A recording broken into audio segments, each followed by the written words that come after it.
नमस्कार दोस्तों, स्वागत है आपका अपने YouTube channel Kota education hub में। आज हम 27 अगस्त को जो दूसरी शिफ्ट में एग्ज़ाम हुआ था यूजीसी नेट का, उस पेपर का सॉल्यूशन करने जाएंगे। तो 27 अगस्त को जो पहली शिफ्ट का एग्ज़ाम था उसको हमने 2 पार्ट में वीडियो बनाकर अपलोड कर दिया है। आप चेक कर लीजिएगा, हमारे चैनल में प्लेलिस्ट आपको मिल जाएगी।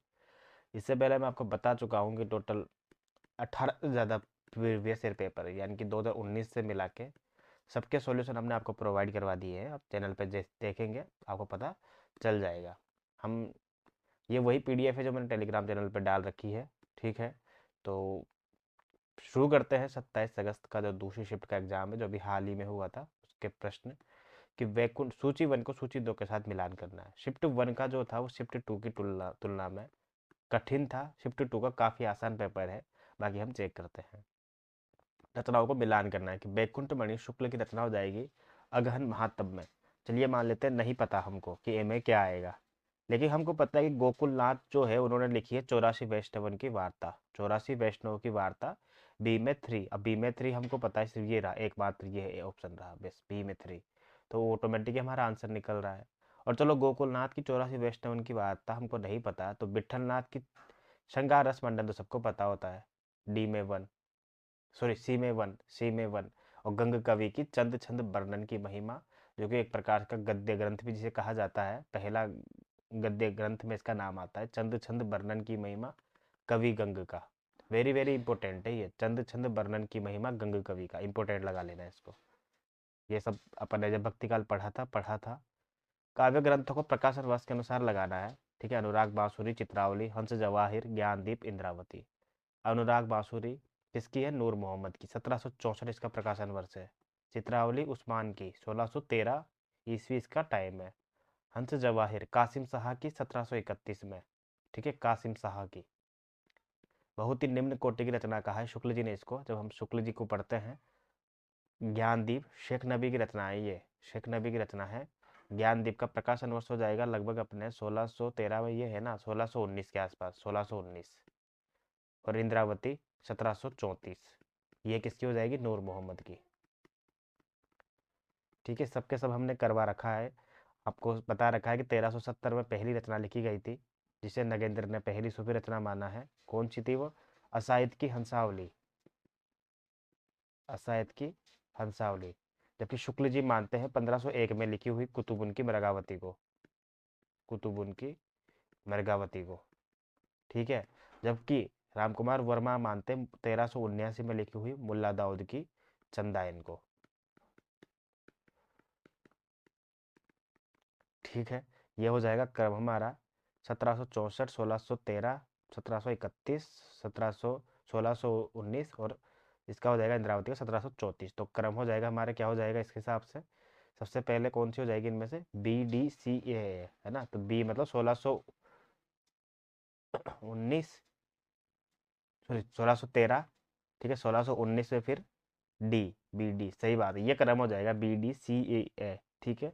बाकी जब हमने प्रेमाश्रय शाखा पढ़ी थी तो ये देखो साहब का हमने पूरा डिटेल में सॉल्यूशन करवा रखा है। एक एक रचना को हमने यहाँ पे विस्तार से बताया था इस पूरी पीडीएफ में। ये पूरा जो पढ़ाया हुआ था वही पीडीएफ है मेरे। और ये देखो यहाँ पे सबको सभी रचनाओं का प्रकाशन वर्ष मैंने क्रम से दे रखा है। असायद की हंसावली का ये रहा 1370, मुल्ला दाऊद चंदान ये रही, दामोदर कवि ये रहा, ईश्वरदास सत्यवती कथा, कुतुबुन की मृगावती ये रही, उस्मानी चित्रावली 1613, ज्ञानदीप 1619, अंश जवाहिर 1731, इंद्रावती 1744 और अनुराग बांसुरी 1764। ठीक है, ये सब हमने पढ़ा हुआ था, आसान क्वेश्चन है, सबने सही किया होगा। अगला प्रश्न देखो कि आदिकाल में लिखी गई रचना आल्हा जिसे कहते हैं कि मूल भाषा कौन सी है? ठीक है, जिसे हम बोलते हैं परमार रासो। ठीक है, इसकी भाषा है बुंदेलखंडी, बुंदेलखंडी। ठीक है, परमार रासो को आल्हा खंड भी बोलते हैं। ठीक है, जब परमार रासो को श्याम सुंदर दास ने प्रकाशित करवाया था तब उसका नाम परमार रासो रखा था। और जब एक विदेशी विद्वान है इलियट नाम से, ये अपने चार्ल्स इलियट अलग है, टीएस इलियट अपने जो पढ़ते हैं पाश्चात्य काव्यशास्त्र में वो अलग है, ये चार्ल्स इलियट है अलग से विद्वान है। इन्होंने आलाखंड नाम से करवाया था, जिसकी भाषा जो है बुंदेलखंडी मिलती है, गे काव्य मिलता है। ये जो बरसात के समय खेतों में काम करने वाले लोग इस गीत को गाते हैं। ठीक है, आगे बात करते हैं अपन। हम्म अगले प्रश्न की बात करते हैं। चौथा प्रश्न क्या कहता है कि भारत भारती में उद्धत लक्ष्मी, अहिल्या, बाज्याबाई, भवानी और पद्मिनी जिन नगरों की रानी थी उन्हें आरोही क्रम में व्यवस्थित कीजिए। ठीक है, बहुत बढ़िया। आरोही क्रम में कि भाई लक्ष्मी कहाँ की रानी थी, अहिल्याबाई कहाँ की थी, बाजियाबाई, भवानी, पद्मिनी। ठीक है, सब एक प्रकार से दे रखा है। आप सबको पता है कि पद्मिनी कहाँ की थी, चित्तौड़ की थी। ठीक है ना। तो यानी कि एक प्रकार से इसका आंसर हो जाएगा क्रम में व्यवस्थित करना है इनको। ठीक है, तो सबसे पहले आ जाएगी लक्ष्मी। लक्ष्मीबाई कहाँ की थी, झांसी की, तो ये रहा बी। क्रम से मतलब इसी क्रम से लगाना है। सबसे पहले लक्ष्मी कहाँ से, झांसी से, तो ये रहा बी, झांसी की रानी लक्ष्मीबाई। कितना आसान प्रश्न है, देखो आप खुद ही। ठीक है, अहिल्याबाई हो जाएगी कहाँ से, इंदौर से। अहिल्याबाई इंदौर से। ठीक है, बाज्याबाई कहाँ से हो जाएगी, बाज्याबाई हो जाएगी अपने ग्वालियर से। ठीक है, और भवानी कहाँ से हो जाएगी, भवानी हो जाएगी नाटौर बांग्ला से। नाटौर बांग्ला। और पद्मिनी चित्तौड़, सबको पता है इसे, चित्तौड़ बर्ड, पद्मिनी। ठीक है, ये हमारे क्रम हो जाएगा BACED। ओके, ये क्रम आपको याद रखना है। भारत भारती में ये प्रश्न आया था और ये आगे पूछा जा सकता है। ठीक है, 1912 में प्रकाशित रचना है मैथिली शरण गुप्त की, 3 खंडों में है ये। ठीक है, अतीत, वर्तमान और भविष्य। पाश्चात्य काव्यशास्त्र के संदर्भ में निम्नलिखित में से सही कथन कौन कौन से, सही कथन को बताना है अपन को। कि अरस्तु ने त्रस्ती के 6 अंग स्वीकार किए हैं, 6 अनिवार्य अंग स्वीकार किए हैं, कथानक, चरित्र, पदावली, विचार, गीत, संगीत, व्यवस्था। ये गलत है। देखो, कथानक है, चरित्र है, पदावली है, विचार है, लेकिन इसमें एक दृश्य भी होना चाहिए था। ठीक है, एक दृश्य नहीं है इसमें, एक तो बाकी तो 1 2 3 4 5। ठीक है, दृश्य छठा जो है दृश्य विधान, ये है छठा। ठीक है ना, याद रखना, ये जो छठा इसने दे रखा है वो गलत है, तो इसलिए पहला तो गलत हो जाएगा। सही कथन का चयन करना है हमको। कोलरिज ने कल्पना के 2 भेद माने हैं, मुख्य कल्पना, गौण कल्पना, दोनों में अंतर परिणाम जो कार्य प्रणाली के स्तर पर होता है ना। तो बी सही है, बिल्कुल बी सही है। कल्पना के कोलरिज ने 2 ही भेद माने हैं, मुख्य कल्पना और गौण कल्पना। ठीक है, बी सही है। इलियट ने परंपरा और व्यक्तिक प्रज्ञान निबंध में घोषणा की कविता कवि व्यक्तित्व के अभिव्यक्ति नहीं है बल्कि व्यक्तित्व से पलायन है। बिल्कुल सही बात है। जो अपना निबंध है इनका इंडिविजुअल टैलेंट, उसी में कविता की व्याख्या करते हुए कहा है कि कविता व्यक्तित्व से पलायन है। सी सही है। डी में है आइए रिचर्ड ने वृत्तियों को 2 भागों में बांटा है, अनुकूल ऐषणा या अनुपातिक ऐषणा। नहीं, ये गलत है। और ई वाला है कि प्रैक्टिकल क्रिटिसिज्म में अर्थ विचार करते हुए रिचर्ड ने 4 प्रकार के अर्थों का उल्लेख किया है, वाच्यार्थ, भावना, बोधव्य के प्रति, अभिवृत्ति और अभिप्राय। बिल्कुल, तो ये जो ऑफिशियल आंसर होगा ना वो BCE होगा, क्योंकि आर्य रिचर्ड ने वृत्तियों को 2 भागों में नहीं बांटा है, अनुकूलेषणा और अनुपातिकेषणा। इसका कुछ और उत्तर है भी, ये मुझे ध्यान नहीं आ रहा है, लेकिन मैं इसको बता दूंगा। जिसको याद है वो एक बार कमेंट करके बताओ, ये मुझे नहीं याद आ रहा है अभी। ठीक है ना। बाकी 1892 में जन्म हुआ था आर्य रिचर्ड्स का, 1888 में जन्म हुआ है TS एलियट का, 1866 में जन्म होता है क्रोचे का, 1872 में जन्म होता है कोलरिज का, और 1870 में जन्म होता है अपने वर्ड्सवर्थ का। ठीक है, ये क्रम से मैंने आपको बता दिया उल्टा। आगे चलते हैं। यहाँ पे कुछ निबंध दिए हुए, इनको मिलान करना है। अब जाहिर सी बात है सिलेबस में से प्रश्न आया है ये। ठीक है, सिलेबस में जिसको याद है, नामवर सिंह का संस्कृति और सौंदर्य, कुबेरनाथ राय का हो जाएगा अपने उत्तर फाल्गुनी के आसपास, सरदार पूर्ण सिंह का मजदूरी और प्रेम, रामचंद्र शुक्ल का कविता क्या है 1909 में प्रकाश। ठीक है, ये हो जाएगा क्रम। अगला प्रश्न देखो आप, 57वां प्रश्न। झूठा सच उपन्यास में से कौन कौन से पात्र उपन्यास में से नहीं है, कौन कौन से पात्र जो है झूठा सच उपन्यास में से नहीं है। तारा है, ठीक है, इसके अलावा से प्रभुदयाल है, ठीक है, इसके अलावा गोपीचंद भार्गव भी है, लेकिन मुंशी चुन्नालाल और मिस्टर ब्राइट नहीं है। ए और सी, मुंशी चुन्नालाल और मिस्टर ब्राइट नहीं है। ए और सी इसका सही उत्तर हो जाएगा।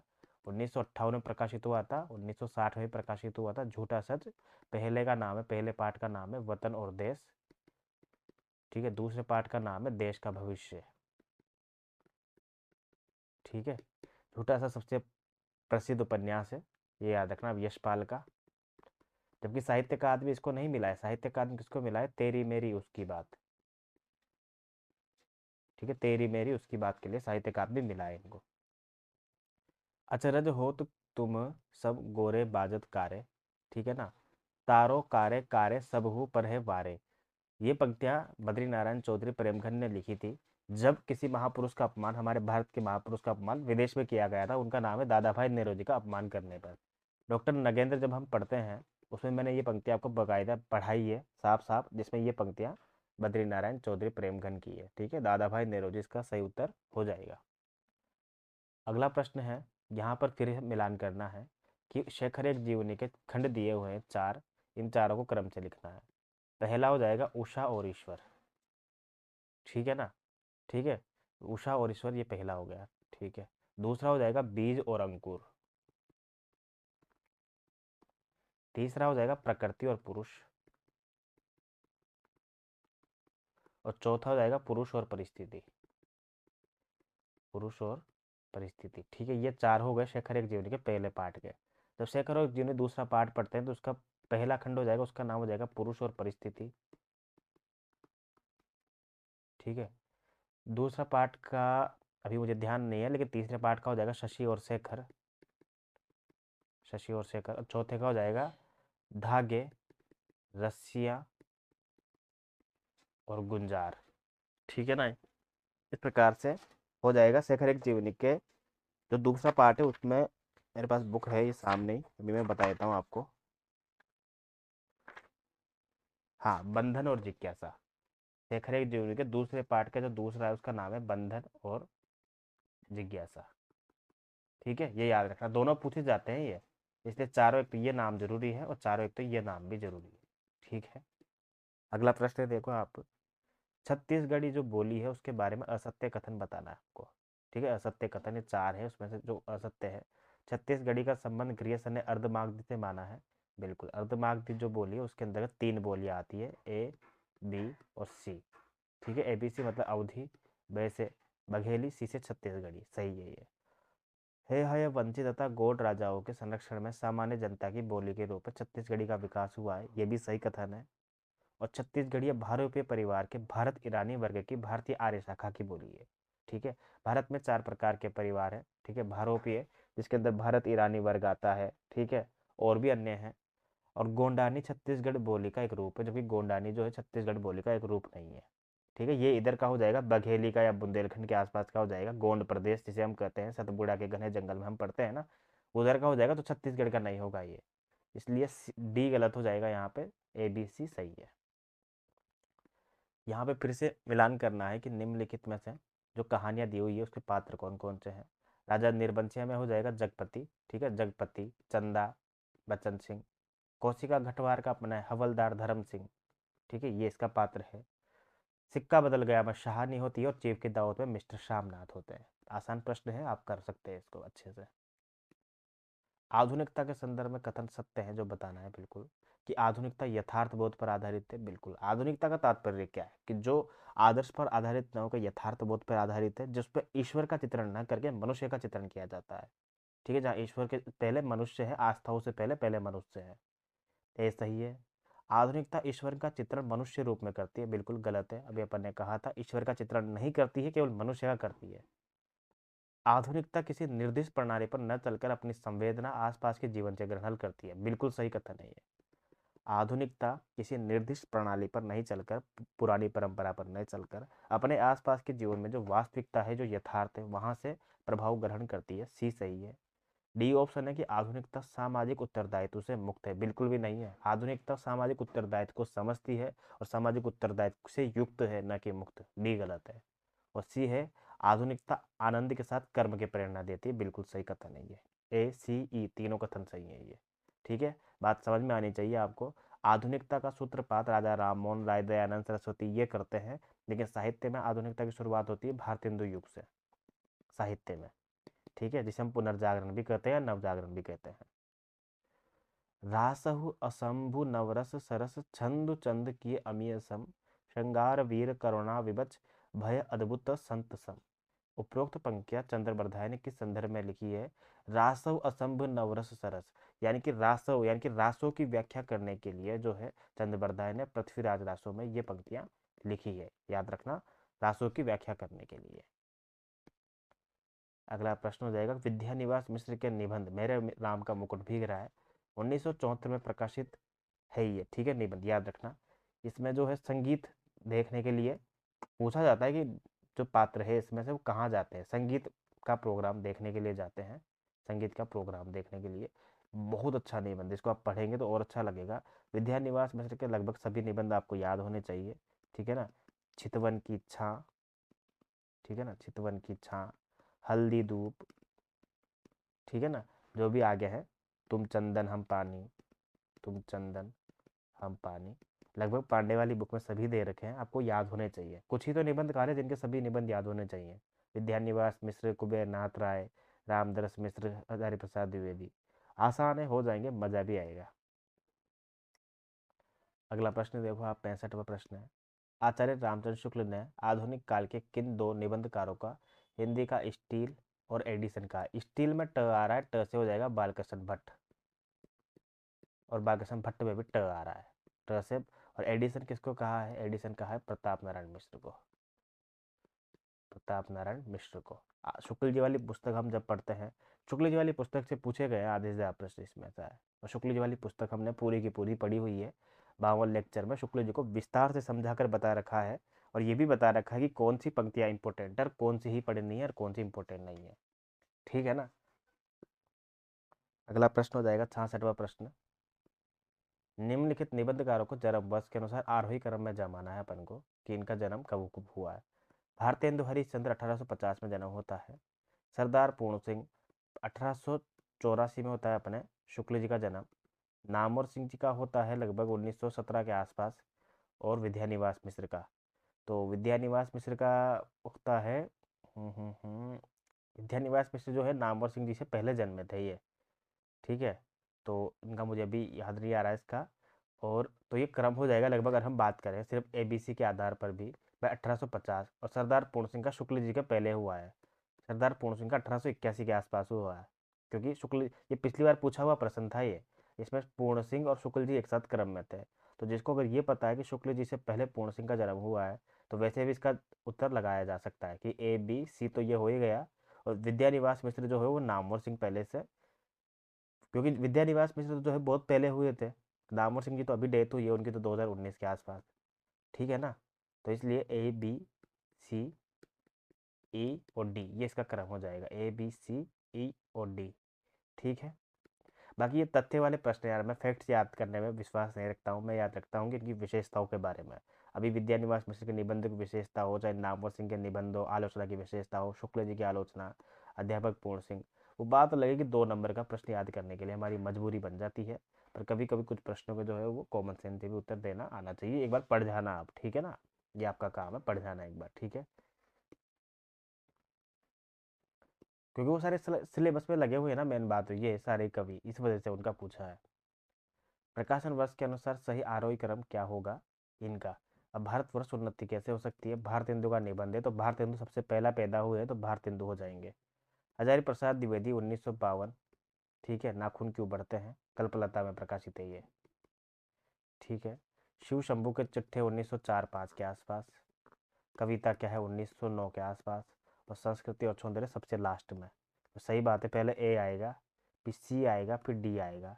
तो ए सी डी, फिर बी और फिर ई, ये हो जाएगा इसका क्रम। क्योंकि बी नाखून क्यों बढ़ते हैं के बाद सबसे लास्ट में आता है नामवर सिंह जी का संस्कृति और सौंदर्य 84 के आसपास, ठीक है ना। तो क्योंकि नाखून क्यों बढ़ते 52 में और ये बाद में 84 के आसपास, तो ए सी डी बी ई, ये इसका क्रम हो जाएगा, ठीक है। निबंध आपको पता है, इसे संस्कृति और सौंदर्य नामवर सिंह जी का निबंध है ये। अगला प्रश्न देखो आप,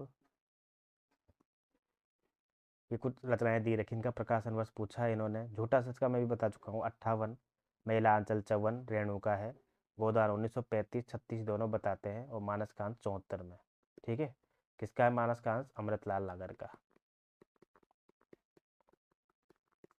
ऑल राइट, आगे चलते हैं।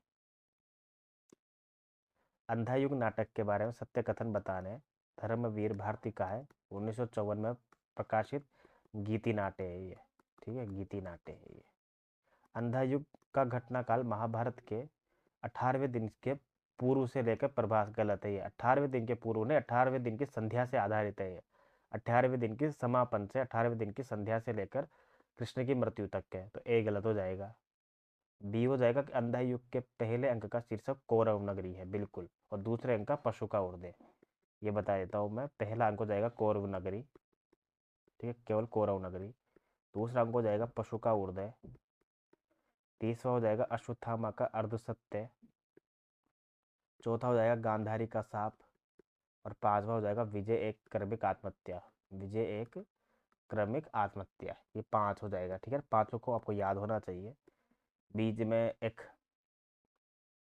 अंतराल भी है, ठीक है, पंख, पहिया और पट्टिया नाम से पूछता है कि निम्नलिखित में से पंख, पहिया, पट्टिया जो अंतराल है किस नाटक का है।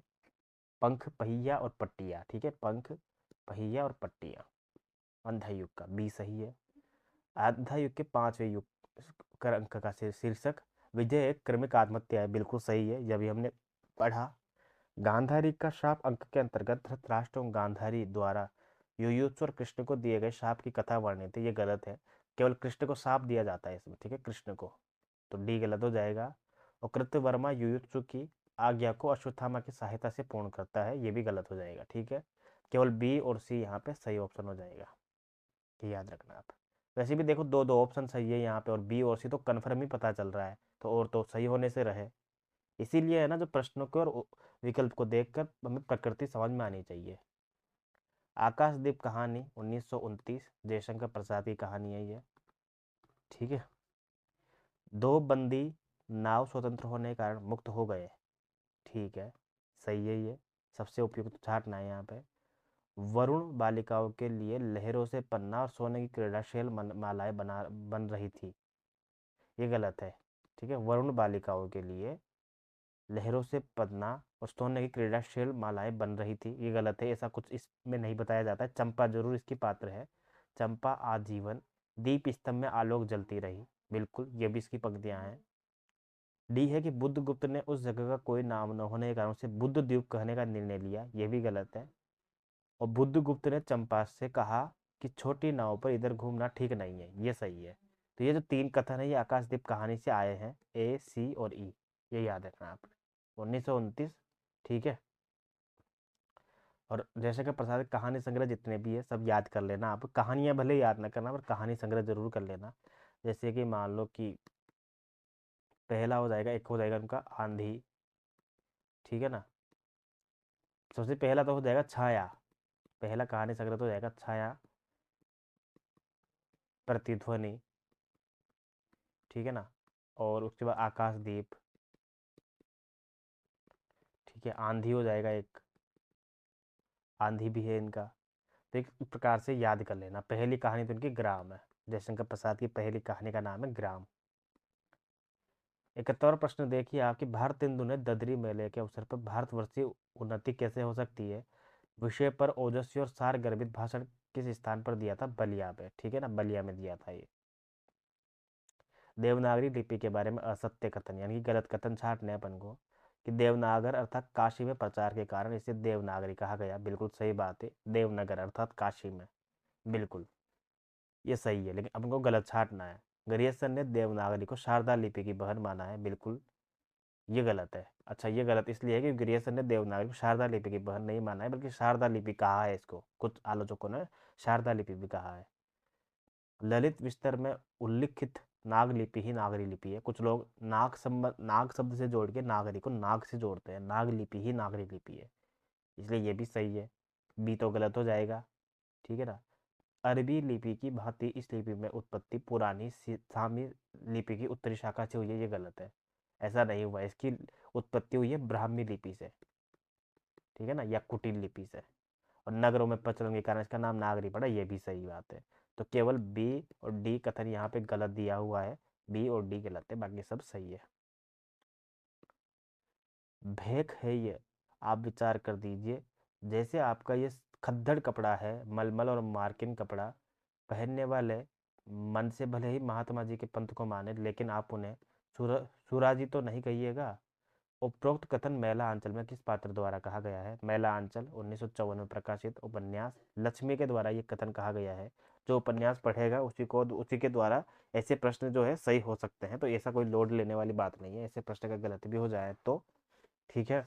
क्योंकि बहुत सारे प्रश्न जो है भूमिकाओं से और सीधे सीधे मुख्य सार से जो है सीधे सीधे प्रश्न आते हैं। अगला प्रश्न देखो आप, कि साहित्य को जनजीवन के समीप लाने का श्रेय, सही उत्तर का चयन करना है यहाँ पे, कि साहित्य को जनजीवन के समीप लाने का श्रेय भारतेंदु युग के निबंधों को जाता है। एक कथन सही है, बिल्कुल जाता है। और विचार प्रधानता और गंभीर मनोभाव का विवेचन द्विवेदी युग के निबंधों की विशेषता है, ये भी सही कथन है। जब हम शुक्ल जी पढ़ते हैं ये बात हमने पढ़ी है कि साहित्य को जनजीवन के समीप लाने का श्रेय तो भारतेंदु युग को जाता है, लेकिन निबंध में भी विचार को प्रधानता दिए जाना और गंभीर मनोभाव खुद खुद शुक्ल जी ने लिखे हैं ना। शुक्ल जी कब कब लिखते थे? द्विवेदी युग में। तो बी भी सही है। छायावाद युग के निबंध केवल ललित निबंध नहीं, गलत है। छायावाद के युग के निबंध ललित निबंध में नहीं आते हैं। 1950 के बाद 1950 के बाद मान सकते हैं, पर मोटा मोटा जैसे हजारी प्रसाद द्विवेदी हो गए, कुबेरनाथ राय हो गए, ये कब लिखते थे? 1974 में लिखा है इन्होंने, 80 में लिखा है। वो निबंध ललित श्रेणी में आते हैं। जबकि छायावाद युग तो 1918 से लेके 1938 तक चला है ना। 1938, कुछ लोग 1936 बताते हैं, वो अलग मैटर है। हजारी प्रसाद द्विवेदी ने केवल विचार प्रधान निबंध लिखे हैं, ये गलत है। विचार प्रधान निबंध ही लिखे हैं, ये निबंध ही देके गलत कर दिया उन्होंने। हजारी प्रसाद द्विवेदी ने ललित निबंध भी लिखे हैं। और कुबेरनाथ राय जो है दलित निबंधकार है। सही उत्तर का चयन करना था यहाँ पे, है ना। तो ई भी सही होना चाहिए यहाँ पे। कुबेरनाथ राय जो है ललित निबंधकार है, बिल्कुल। तो ए बी ई सही है यहाँ पे उत्तर, ए बी और ई। ठीक है ना, 74 में। एक बार फिर से यहाँ पे टिक लगा रखा है, ये गलत हो सकता है। एक बार इसको देख लेते हैं अपन। 70-35 यानी क्वेश्चन की आईडी हो जाएगी 70-35। ठीक है ना, एक बार इसको चेक कर लेते हैं। 70-35 में आंसर क्या होगा?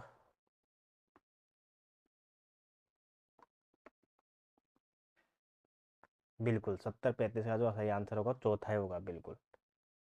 ठीक है ना, इसमें ए बी ई इसका सही उत्तर है यहाँ पे। 75वां क्वेश्चन देखो आप, कि सादे ढंग से केवल कुछ अत्यंत व्यंजक घटनाएं और थोड़ी बात ही सामने लाकर क्षिप्र गति से किसी एक गंभीर संवेदना या मनोभाव से पर्यवेक्षित होने वाली यह कहानी आचार्य रामचंद्र शुक्ल ने किस कहानी के संदर्भ में कहा है? सादे ढंग से। अब ये देखो, अब ये सेम टू सेम क्वेश्चन ये यूजीसी नेट में 27 अगस्त को पूछा था, और 7 से 8 सितंबर को असिस्टेंट प्रोफेसर में भी ये क्वेश्चन पूछा गया था। ये असिस्टेंट प्रोफेसर का जो एग्जाम हुआ था, आरपीएससी असिस्टेंट प्रोफेसर संस्कृत विभाग का, जिसमें हिंदी का पेपर था, उसमें पहला प्रश्न यही था कि ये किस, उसने कहा था कहानी के संदर्भ में ये पंक्तियाँ किसकी है? ये रामचंद्र शुक्ल जी की पंक्तियाँ हैं ये। उसने कहा था कहानी के संदर्भ में, बहुत इंपॉर्टेंट पंक्तियाँ हैं ये। ठीक है ना, उसने कहा था कि संदर्भ में रामचंद्र शुक्ल जी ने जो पंक्तियाँ कही है अपने हिंदी साहित्य के इतिहास में, वो 1000 बार पूछी जा चुकी है और आगे भी पूछी जाएगी वो, इसलिए इंपॉर्टेंट, उनको याद रखना जरूरी है।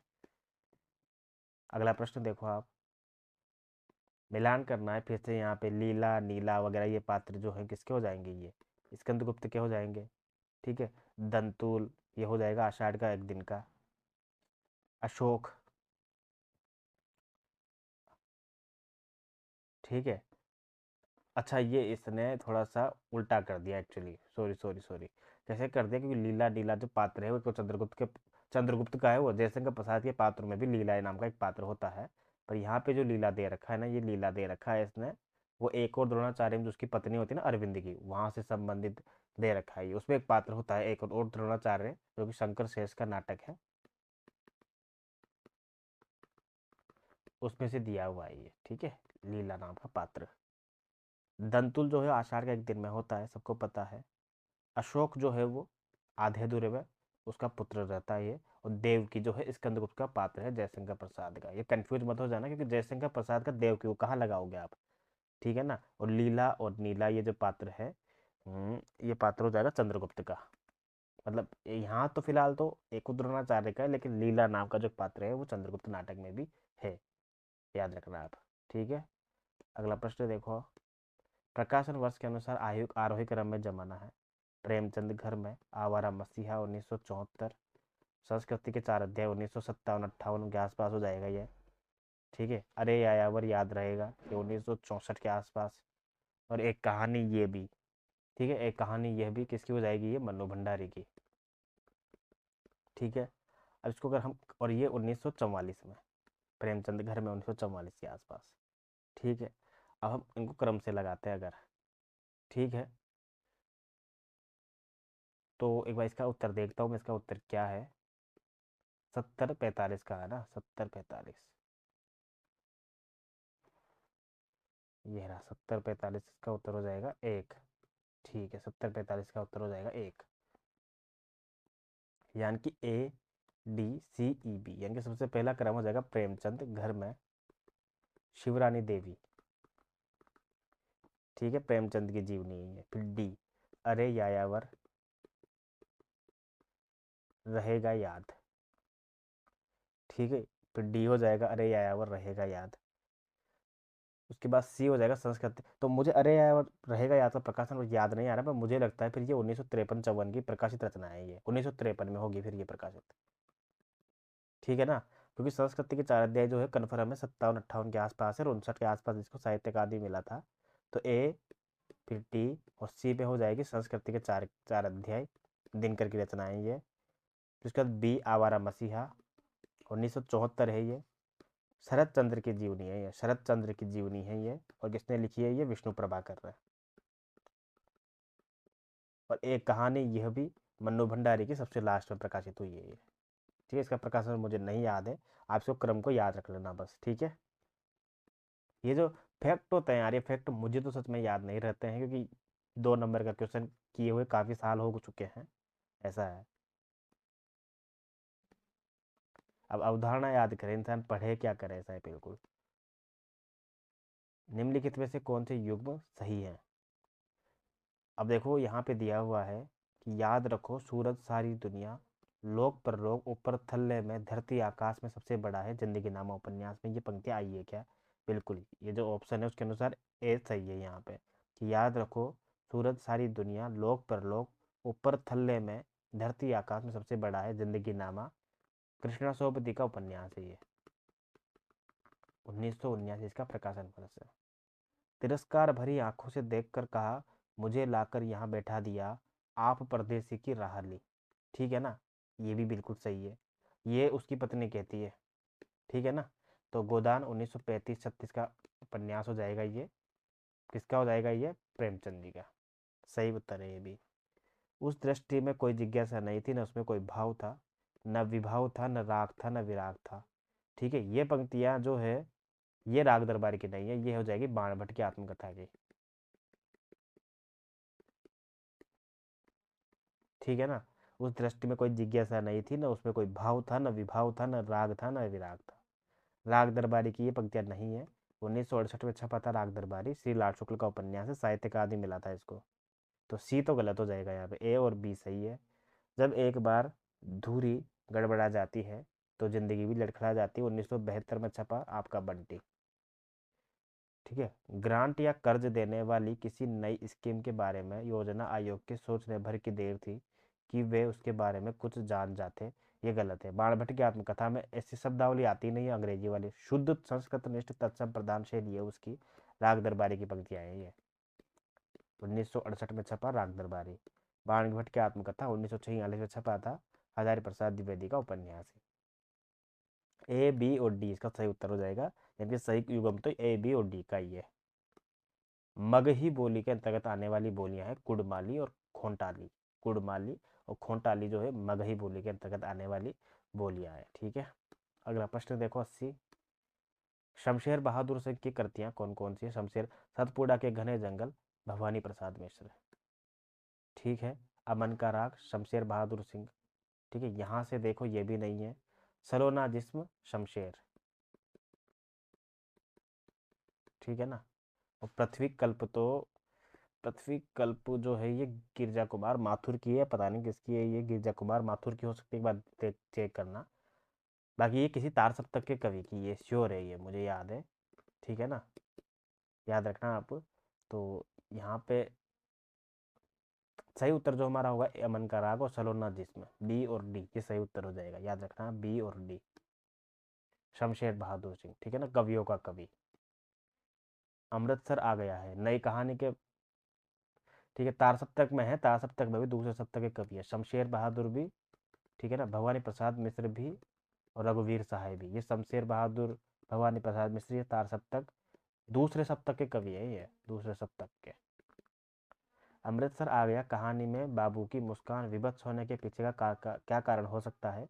विभाजन की विभीषिका का प्रभाव। वैसे भी ये कहानी जो है अमृतसर आ गया भीष्म शाहनी की कहानी है और विभाजन की त्रासदी को विव्यक्त करने वाली कहानी है ये।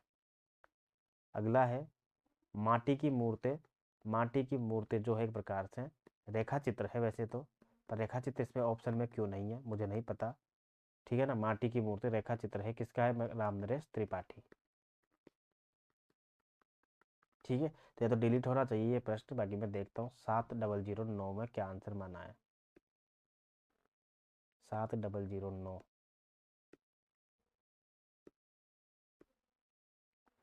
7009। ठीक है, 4 माना है। क्यों माना है 4?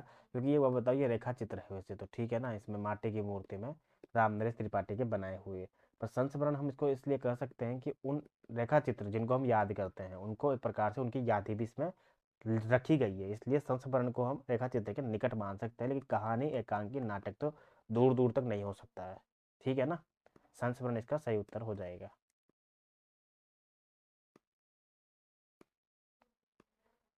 निम्नलिखित में से कौन से सही सुमेलित है?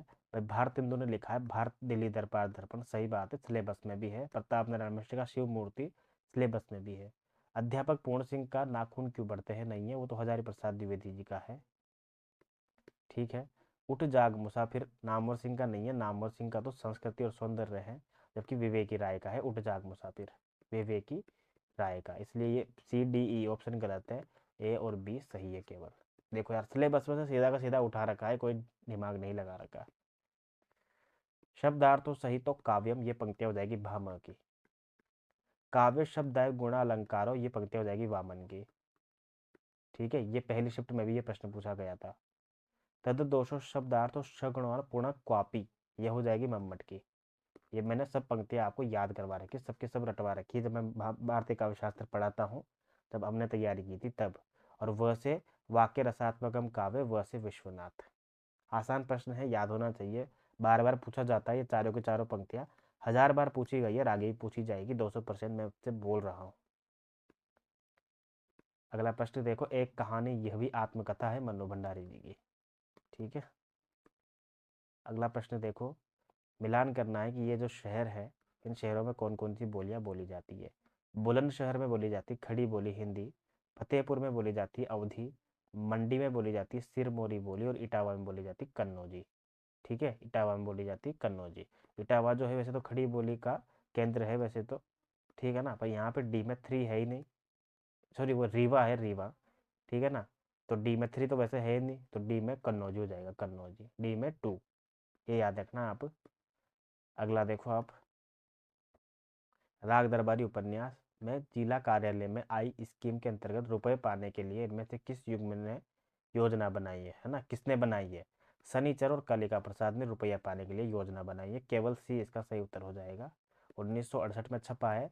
श्रीलाल शुक्ल के सारे उपन्यास याद कर लेना आप, ठीक है ना। सोनी घाटी का सूरज, कभी कोई पूछे किसका है सोनी घाटी का सूरज, तो याद करना किसका है, श्रीलाल शुक्ल का है। कभी कोई पूछे पहला पड़ाव, पहला पड़ाव पूछा गया है सारे के प्रश्न, पहला पड़ाव विश्रामपुर का संत, विश्रामपुर का संत किसके उपन्यास है? श्री लाल शुक्ल के उपन्यास है सारे के सारे। सभी संतालों में दामूल हो गया है, पुराना प्रश्न है, पहले पूछा जा चुका है बहुत बार। आजीवन कारावास, जब आप उपन्यास देखेंगे मेला अंचल, उसमें बाकायदा ये पंक्तियां दी हुई है और पंक्तियों के बाद में कोष्टक में दिया हुआ है कारावास। ठीक है ना, पंक्तियों के बाद में कोष्टक में दिया हुआ है बाकायदा उपन्यास में ये। 89वां प्रश्न देखिए, भक्ति काल के कवियों द्वारा लिखित काव्य पंक्तियां कौन कौन सी है ये? असवन जल सेच सींच प्रेम बेली बोई, मीरा की पंक्तियां हैं ये। तो भक्ति काल में मीरा ने लिखा था, बिल्कुल सही बात है। सकन कुंज सुखद छाया शीतल संत समीर, ये हो जाएगी रीतिकाल की पंक्तियां ये, देव की पंक्तियां हैं ये, इसलिए रीतिकाल की हो जाएगी, बी गलत हो जाएगा। मोर पखा सिर ऊपर रखियो गुंजल की माल गही पहिराऊंगी, ये भी भक्ति काल की है। और बड़े बड़े नैनन सो, ये रीतिकाल की हो जाएगी, बड़े बड़े नैनन सो आंसी भरी भरी डारी, ये रीतिकाल की पंक्ति हो जाएगी ये भी। ठीक है ना। और ताहि छन उड़िराज उदित रस राज सहायक, ये पंक्तियां भी भक्ति काल की हो जाएगी ये। ताहि छन उड़िराज उदित रस राज सहायक, ठीक है ना। ये भक्ति काल की पंक्तियां हैं। अभी मुझे ध्यान नहीं आ रहा ये वाली पंक्तियां किसकी है, बड़ी आसान पंक्तियां हैं ये। उदित रस राज सहायक, ACE, ठीक है। ये पंक्तियां हो जाएगी भक्ति काल की। बाकी बची हुई दो पंक्तियां जो है वो अपने किसकी हो जाएगी, रीतिकाल के कवियों की हो जाएंगी वो। ग्रेंग्रीन कहानी के संदर्भ में बताना है सबसे उपयुक्त आंसर। मालती एक पंखा उठा लाई और मुझे हवा करने लगी। मैंने आपत्ति करते हुए कहा नहीं मुझे नहीं चाहिए। ये सही बात है। महेश्वर खाना आरंभ करते हुए मेरी ओर देखकर बोले आपको तो खाने का मजा ही क्या आएगा, ऐसे वक्त खा रहे हैं। भी सही कथन है। शहर में आग लगी थी, बाद डिब्बे भर के मुसाफिरों को पता चल गया कि लपक लपक कर, ये गलत है। ये तो अमृतसर आ गया कहानी से ली गई पंक्तियां हैं ये, तो ग्रेंग्रीन से नहीं है ये। ग्रेंग्रीन का दूसरा नाम है रोज अज्ञे की कहानी है ये। ताल के किनारे किनारे हम चले जा रहे थे, हमारे ओवरकोट तर हो गए थे, बारिश नहीं मालूम होती थी पर हवा से कण कण में बारिश थी, ये भी नहीं है, ठीक है, ग्रेंग्रीन से। और अनंत जल निधि में उषा का मधुर आलोक फूट उठा, सुनहली किरणों और लहरों के कोमल सृष्टि, ये भी नहीं है, बिल्कुल भी नहीं है, ठीक है ना। CDE ये तीनों पंक्तियां जो है वो अज्ञे की ग्रेंग्रीन कहानी से नहीं है, केवल A और B यहाँ पे सही उत्तर हो जाएगा। अज्ञे के संदर्भ में सही कथन बताना है। कौन कौन से असत्य कथन है, असत्य बताने हैं। अज्ञे का पहला कविता संग्रह भग्नदूत है जो 1933 में प्रकाशित होता है, और दूसरे का नाम है चिंता, तीसरे का नाम है इत्तेलम, ठीक है ना। हरि चिंता नामक कविता संग्रह 4 खंडों में विभक्त है, ये गलत हो जाएगा। हरी घास पर क्षण भर कविता में प्रतीकात्मक, चलो मान लेते हैं हमको नहीं पता B सही है या गलत है, लेकिन हमको पता है कि A तो सही है। अब हमको चार्ट में असत्य, C कहता है, अब A सही है तो ये तो A वाला तो गलत हो गया ऑप्शन। हरी घास पर क्षण भर कविता में प्रतीकात्मक शैली में अंतर्गत मृत्यु का चित्रण किया गया है, ठीक है ना। कौन कौन से इसमें से, ठीक है। अब मान लेते हैं हमको ये भी नहीं पता कि हरी घास में प्रतीकात्मक शैली तो है पर मृत्यु का चित्रण इसमें नहीं है, वैसे तो ये भी हमको पता है, लेकिन C भी हमको पता नहीं है। लेकिन D है कि देशभक्ति बलिदान आदि अन्य अन्य भावों के बावजूद इत्तेलम का स्थायी भाव प्रेम अनुभूति है, ठीक है, ये भी सही है। क्योंकि इससे पहले वेष्टि चेतना की कवि थे ये, 1949 में जब हरी घास पर क्षण भर आई थी, इससे पहले इत्तेलम आई थी 1946 में। तब तक में वेष्टि चेतना के कवि थे ये, यानी कि स्वयं यानी कि प्रेम अनुभूति को ज्यादा महत्व देते थे। और बावरा अहेरी जो है अज्ञे का सबसे छोटा कविता संग्रह, ये तो एकदम सही है। इसलिए यहाँ पे जो असत्य हो जाएंगे वो हो जाएंगे B और C। ये इसका सही उत्तर हो जाएगा, 91 का सही उत्तर हो जाएगा B और C। इतने बड़े हो गए हैं अभी तक पढ़ने जाते हैं, न जाने कब तक पढ़ेंगे, क्या करेंगे इतना पढ़कर। ये कहानी किस किस कहानी से ये पंक्तियाँ ली गई है, ईदगाह प्रेमचंद की कहानी, प्रेमचंद की कहानी ईदगाह से ये पंक्तियाँ ली गई है, ठीक है। अगली पंक्तियाँ देखो आप, 93वां प्रश्न। बुद्धिजीवी वर्ग वो है जो दूरदर्शी होता है, सलाह दे सकता है और नेतृत्व दान कर सकता है, ये पंक्तियां है भीमराव अम्बेडकर की, ठीक है। चौथी यूनिट से प्रश्न पूछा गया है, ये व्यक्तित्व और महापुरुष वाली जो यूनिट है उससे ये प्रश्न पूछा गया है। एक सेकेंड। अगला प्रश्न है अपने पास 94, कि नई समीक्षा के संदर्भ में कौन से कथन सही नहीं है, यानी कि नई समीक्षा की बात यहाँ पे की जा रही है। नई समीक्षा ने स्वच्छंदतावादी प्रवृत्तियों का विरोध करते हुए पलायनवादी और भावुकतावादी वृत्ति का भी तिरस्कार किया है, ठीक है ना।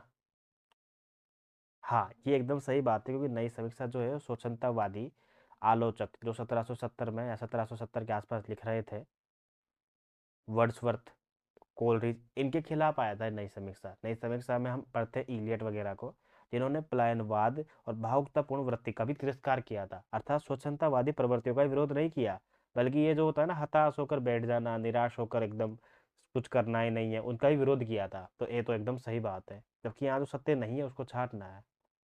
नई समीक्षा ने विक्टोरियन नैतिकता को साहित्य की मूल प्रवृत्ति माना है, ये गलत कथन है यहाँ पे, कि विक्टोरियन नैतिकता को ही नहीं माना है, बहुत सारी प्रवृत्तियां हैं जिनको साहित्य की मूल प्रवृत्ति मानी है।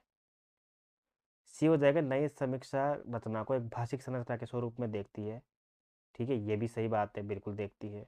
नई समीक्षा आलोचक की जिम्मेदारी किसी कलाकृति के गूढ़ अर्थ के उद्घाटन से जोड़ती है, भले ही उसे प्रभाव परक है तो भाष्य गुजरना पड़े, ठीक है। और उसके बाद ये कि नई समीक्षा कृति की समझ के लिए साहित्य के पृष्ठभूमि और ऐतिहासिक सामाजिक वातावरण पर अतिरिक्त बल देने का विरोध करती है। यार ये मुझे थोड़ा सा डाउटफुल लग रहा है, एक बार इस पर देखते हैं इसका सही उत्तर क्या माना है। 70-24, 70-24 में जो है सही उत्तर माना है 2। ठीक है, बी और डी जो है यहाँ पे असत्य कथन है। ठीक है ना। अब देखो इसका सही उत्तर जो है फाइनल आंसर की मतलब बी और डी माना है कि ये जो है असत्य कथन है। ठीक है, बी यानी कि नई समीक्षा ने विक्टोरियन नैतिकता का साहित्य की मूल प्रवृत्ति माना। ये तो सही है कि भाई विक्टोरियन नैतिकता को साहित्य की मूल प्रवृत्ति नहीं मान सकता है वो, जाहिर सी बात है। उसमें जो है वो व्यक्तित्व से पलायन होना चाहिए उसमें, और साथ ही विभिन्न प्रकार की प्रवृत्ति मार्गी साहित्य को भी इन्होंने मूल प्रवृत्ति माना है। बी तो एक तो ये गलत सही है क्योंकि इसमें गलत छांटना है अपन को। अब ये कह रहा है कि डी जो है ना, नई समीक्षा आलोचक की जिम्मेदारी किसी कलाकृति के गूढ़ अर्थ के उद्घाटन से जोड़ती है, भले ही उसे प्रभाव परक है तो बात से गुजरना पड़े। तो ये मुझे समझ में आ नहीं रहा कि डी कहना क्या चाहता है। अर्थात किसी लेखक ने कोई कृति लिख दी, अब ये कहना चाहता है कि ये जो आलोचक है ना, ये चाहता है कि इस कृति को वो गूढ़ अर्थ से जोड़े, किसका गूढ़ अर्थ निकलना ही चाहिए, अन्यथा जो है वो खास कृति नहीं मानी जाएगी। तो मुझे लगता है ये डी वास्तव में गलत है, हाँ, क्योंकि नई समीक्षा इस प्रकार की व्याख्या नहीं करती है। तो बी और डी जो है वो गलत कथन है, बाकी ए सी और ई जो है सही कथन है। ये याद रखना आप। ठीक है, हाँ। देखो इसलिए गलत है कि नई समीक्षा कृति के समझ के लिए साहित्य की पृष्ठभूमि और ऐतिहासिक सामाजिक वातावरण पर अतिरिक्त बल देने का विरोध करती है, ये गलत है। ठीक है ना। ये मतलब ये इसलिए सही है कि विरोध करती है वो अतिरिक्त बल, कि भाई पृष्ठभूमि और ऐतिहासिक सामाजिक वातावरण से आप हेल्प जरूर लो, परंपरा को आप साथ जरूर लेकर चलो, पर उसी पर अतिरिक्त बल दो। रूढ़ नैतिकता पर ही, मतलब जो पुराना लिखा जा चुका है बस उसी को ही आप लिखोगे दोहराओगे, तो ये गलत बात है। इसलिए अतिरिक्त बल देने का तो विरोध करती है वो। अगला प्रश्न हो जाएगा कि गोदान उपन्यास में निम्नलिखित वाक्य किसके संदर्भ में कहा गया है कि शराब का नशा उनके ऊपर सिंह की भांति झपटा और दबोच बेटा। ठीक है, ये उपन्यास में जो है ओंकार नाथ के संदर्भ में ये पंक्तियां आती है कि शराब का नशा। ठीक है, अगला है राहुल सांकृत्यायन की रचना कौन सी है, लेखक बताने हैं यहाँ पे कि ये जो रचना है इनके लेखक कौन कौन से हैं। ठीक है, अब पता है हमको क्या, राहुल सांकृत्यायन की जो है किन्नर देश में। चलो नहीं पता तो भी सारे जग को पता है कि सौंदर्य की नदी नर्मदा, कितना बढ़िया यात्रा वृतांत है अमृतलाल वेगड़ का। ठीक है ना। मध्य प्रदेश में जो नर्मदा की यात्रा इन्होंने की थी, उसको इस पे बहुत ही बेहतर ढंग से बताया इन्होंने। जिसने नहीं पढ़ा है प्लीज़ एक बार पढ़ना, बहुत शानदार यात्रा वृतांत, ऐसा लगता है कि बस यात्रा चलती ही रहे, खत्म ही ना हो कभी। ठीक है, भगवत शरण उपाध्याय इनकी हो जाएगी सागर की लहरों पर। सागर की भगवत शरण उपाध्याय का हो जाएगा सागर की लहरों पर। और प्रभाकर द्विवेदी का हो जाएगा पार उतरी कहाँ जाइयो।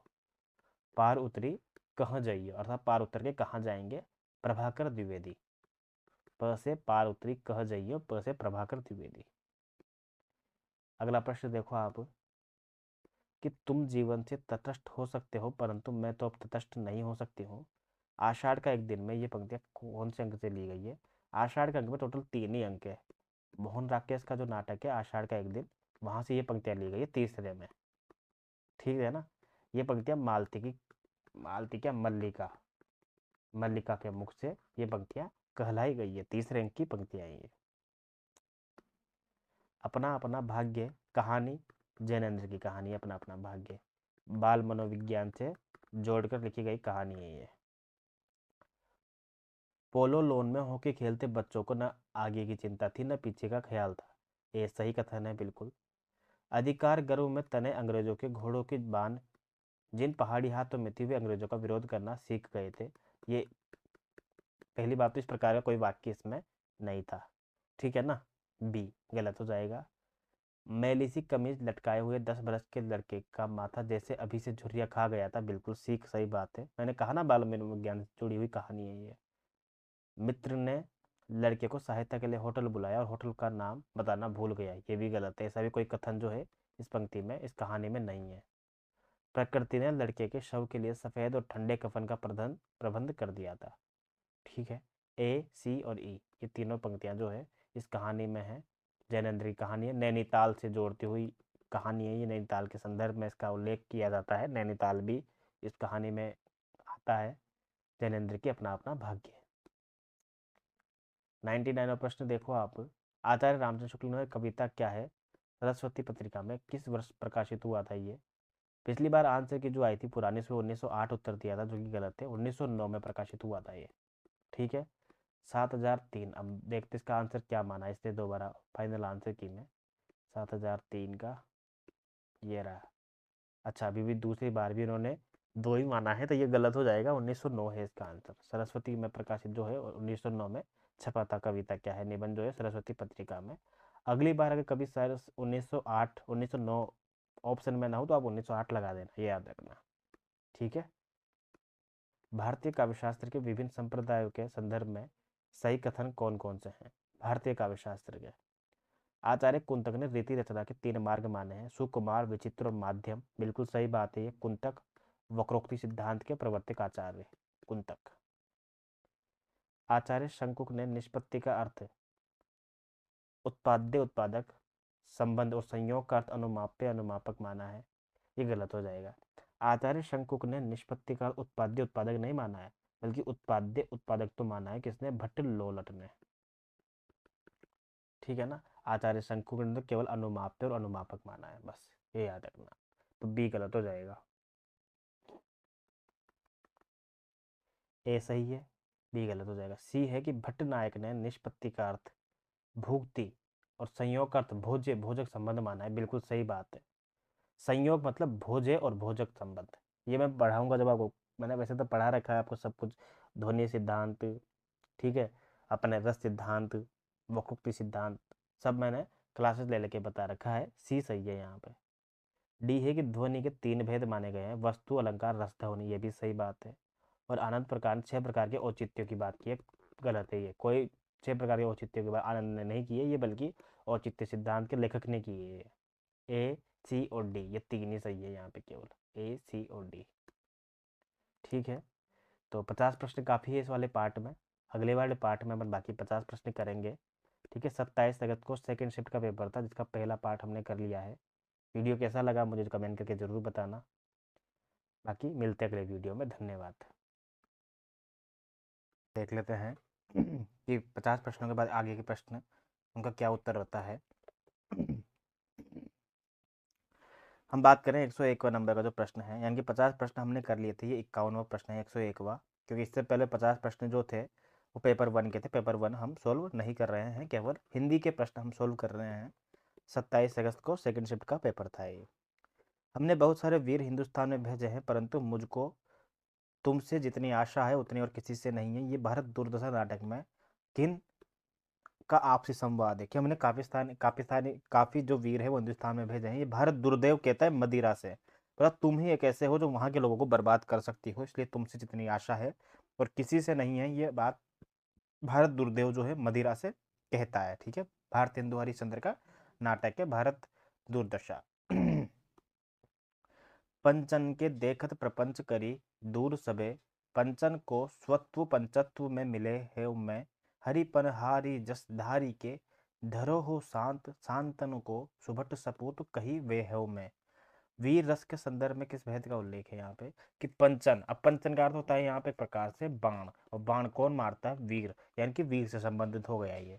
लेकिन पंच कहाँ मारे जाते हैं, बार कहाँ मारे जाते हैं? युद्ध भूमि में। तो यानी कि ये युद्ध वीर की बात हो जाएगी, क्योंकि वीर रस में वीरता के 4 भेद होते हैं। जब कोई दान वीर होता है, यानी कि दान करता है, तो वहां पर भी वीर रस होता है। जब कोई धर्म प्रधान बात करता है वीरतापूर्ण, उसे भी धर्मवीर कहते हैं। युद्ध वीर जो युद्ध में वीरतापूर्ण बात कहता है उसे युद्ध वीर कहते हैं। और जो चौथा है युद्ध में दया की बात करता है उसे दयावीर कहते हैं। 5वां हो जाएगा कर्मवीर। ऐसा कोई भेद नहीं होता है, ये गलत हो जाएगा। ठीक है, कर्मवीर वीर रस का कोई भेद नहीं होता है, युद्ध वीर यहाँ पे सही उत्तर हो जाएगा। कि पंचन के देखत प्रपंच करी दूर सभे, पंचन को स्वत्व पंचत्व में मिले हूं मैं। अर्थात पंचन के देखा, यानी कि जो बाण जैसे चल रहे हैं और प्रपंच चल रहा है, तो उसने क्या किया? पंचन को स्वत्व पंच तत्वों में मिले हो मैं, यानी कि एक प्रकार से सभी जो बाण हैं उनको धराशायी कर दिया है। इस प्रकार का भाव यहाँ पे इन पंक्तियों में देखने को मिल रहा है। युद्ध वीर की पंक्तियां हैं ये। अगली पंक्तियां हैं, यहाँ पे रचनाएं दे रखी हैं और इनके रचनाकार दे रखे हैं, किनकी रचनाएं हैं। Peri Poetics, Biographia Literaria, Secret Wood और प्रिंसिपल ऑफ लिटरेरी क्रिटिसिज्म। देखो पेरी पोएटिक जो रचना है, देखो प्रिंसिपल ऑफ लिटरेरी क्रिटिसिज्म मैंने पहले ही बताया था, ये आई.ए. रिचर्ड्स की रचना है। 1892 में आई.ए. रिचर्ड्स के जन्म होता है। और प्रिंसिपल ऑफ लिटरेरी क्रिटिसिज्म के अलावा आई.ए. रिचर्ड्स की एक रचना है प्रैक्टिकल क्रिटिसिज्म। प्रैक्टिकल क्रिटिसिज्म, ठीक है ना। ये पंक्तियां भी, ये रचना भी किसकी है? आई.ए. रिचर्ड्स की, ठीक है। द सेक्रेड वुड जो रचना है वो है टी.एस. इलियट की। और द सेक्रेड वुड जो है बहुत महत्वपूर्ण रचना है टी.एस. इलियट की। जबकि द वेस्ट लैंड के लिए इसको नोबेल पुरस्कार मिला है। नोबेल पुरस्कार मिला है किसको? टी.एस. इलियट को। पेरी पोएटिक्स ये रचना हो जाएगी अरस्तु की। और बायोग्राफिया लिटरेरिया 1817 में लिखी हुई रचना है ये। 1772 में जन्म होता है कोलरिज का। 1817 में लिखी हुई रचना है बायोग्राफिया लिटरेरिया, ठीक है। वेरी वेरी इंपॉर्टेंट है, मैं फिर से बता दूंगा, यहाँ से 200% दोबारा क्वेश्चन रिपीट होगा, ये मैं गारंटी देता हूँ आपको। निम्नलिखित में से किस साधन की सहायता से आरती व्यंजना के अंतर्गत प्रतीयमान अर्थ की प्रतीति नहीं होती है? एक प्रकार से शब्द शक्ति का प्रश्न है ये। तो बात करें तो वाक्य वैशिष्ट्य, प्रस्ताव और चेष्टा, इन शब्द में प्रतीयमान अर्थ की प्रतीति होती है। लेकिन साहचर्य में जो है वो प्रतीयमान अर्थ की प्रतीति नहीं होती है। अर्थात प्रतीयमान अर्थ वो अर्थ होता है कि जो हमको दिखाई देता है ना, वो अर्थ तो वहाँ नहीं होता है, लेकिन किसी अन्य अर्थ की जहाँ पर प्रतीति होती है, कोई अलग ही अर्थ, वहाँ पे हम बोलते हैं प्रतीयमान अर्थ। जैसे कि माली आवत देख कर कलियन करी पुकार, फूल फूली चुन लिए काल हमारी बार। कि कलियां बोल रही है कि अभी तो हम कली हैं, कल हमको फूल, हम जब फूल हो जाएंगे तो हम भी यहाँ से तोड़ लिए जाएंगे। माली आवत देख कर कलियन करी पुकार, तो आज जो है फूलों को तोड़ लिया है, कल हम जब फूल बन जाएंगे तो हमें भी तोड़ लिया जाएगा। अर्थात यहाँ पर ये इसका अर्थ बैठ रहा है। लेकिन प्रतीयमान अर्थ का मतलब होता है कि न ये, न तो इस दोहे में माली की बात हो रही है, न कलियों की, न फूल की। यहाँ पे बात हो रही है संसार की, कि किस प्रकार से मनुष्य यहाँ पे आता है और अपना कर्म पूरा करने के बाद वापस चला जाता है, संसार को त्याग देता है। और कल को, आज इन्होंने संसार त्यागा है, कल को हमको भी संसार त्यागना पड़ेगा। ये इसका मूल अर्थ है, प्रतीयमान अर्थ। तो ये व्यंजना शब्द शक्ति के अंतर्गत का प्रश्न है ये। इसमें वाक्य वैशिष्ट्य हो, प्रस्ताव हो कहीं, या चेष्टा हो, वहां पर प्रतीयमान अर्थ की प्रतीति होती है। कि साहचर्य का जो नियम है उसमें प्रतीति, प्रतीयमान अर्थ की प्रतीति नहीं होती है।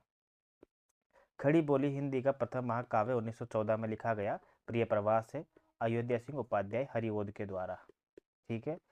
तो जो पहला छंद है इसका, उसकी पहली पंक्तियां है, दिवस का अवसान समीप था। और द्रुत विलंबित छंद में है ये पंक्तियां, द्रुत विलंबित छंद में। पूछा गया है कि पहला सर्ग जो है कौन से छंद में है।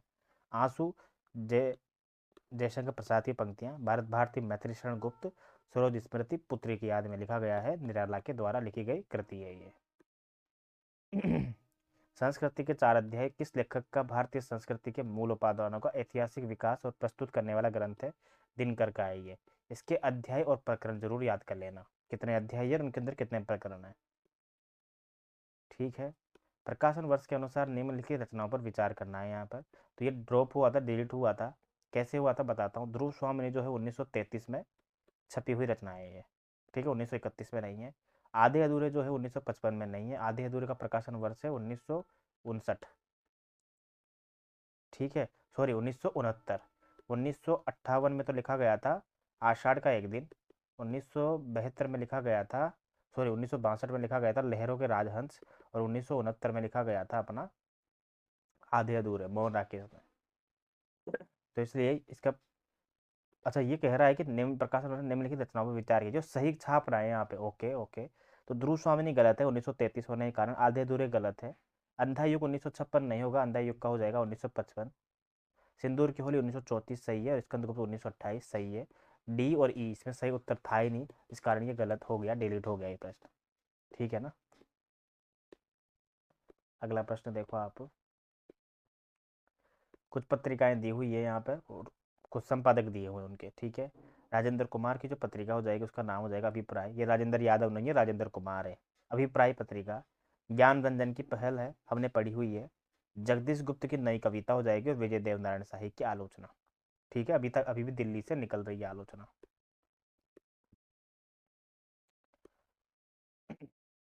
कुछ वक्तव्य दिए हुए हैं यहाँ पे, जो कि किस पात्र ने कहे हैं। आगरा बाजार हबीब तनवीर का लिखा हुआ नाटक है ये, हबीब तनवीर। ठीक है। आपस में तू तू मैं शुरू हो गई, बात बात में एक अच्छा खासा हंगामा शुरू हो गया। ये बात किसने कही है? किताब वाले ने। ठीक है, किताब वाला जो पात्र है उसके मुंह से ये बात कही गई है। अबे मैंने तुम लोगों का क्या बिगाड़ा था, एक तो मंदा बाजार ऊपर से ये टोटा।